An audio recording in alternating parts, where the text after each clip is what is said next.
What's up, everyone? Today I'm coming to you with vlog week 8, and we're talking about the impact of networks. I'm going to express my thoughts and understanding concerning the role and impact of telecommunications and networking in shaping our modern world. Also, I'm going to consider how the innovations of the digital communication have altered things on a business and social level. Let's get into it. What is telecommunication? Telecommunications is communication over a distance by cable, telegraph, telephone, or broadcasting. And of course, networking is the action or process of interacting with others to exchange information and develop professional or social contacts. So how has that shaped our modern world? Well, it's shaped everything. It's something that people thought was science fiction, didn't believe could possibly work or happen. Of course, it all started off with landline phones and rotary phones. It was huge whenever we got into cell phones, razors, and the slide phones. And you also have radio. We'll get to that in a second.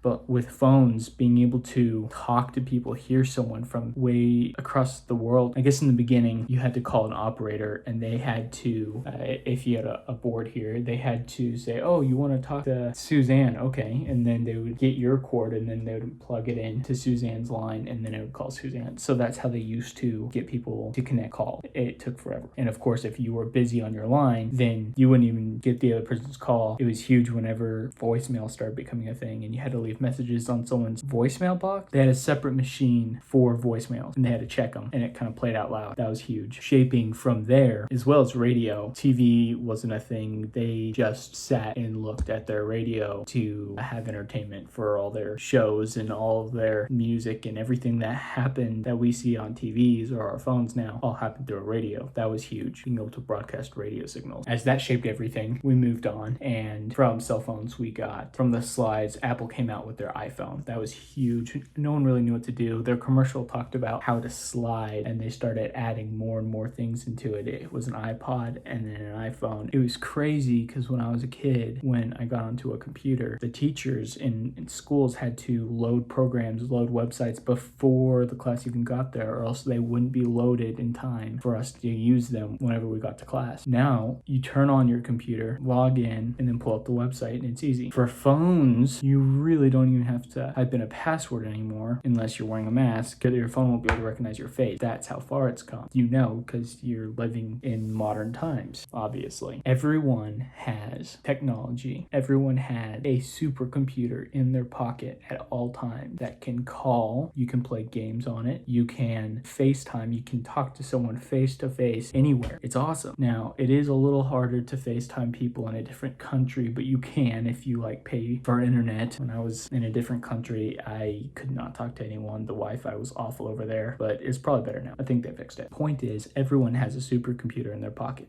that can do all sorts of stuff. I think I only mentioned a couple things, but y'all know all the other things. Okay, so consider how the innovations of the digital communication have altered things on a business and social level. How's your mom doing?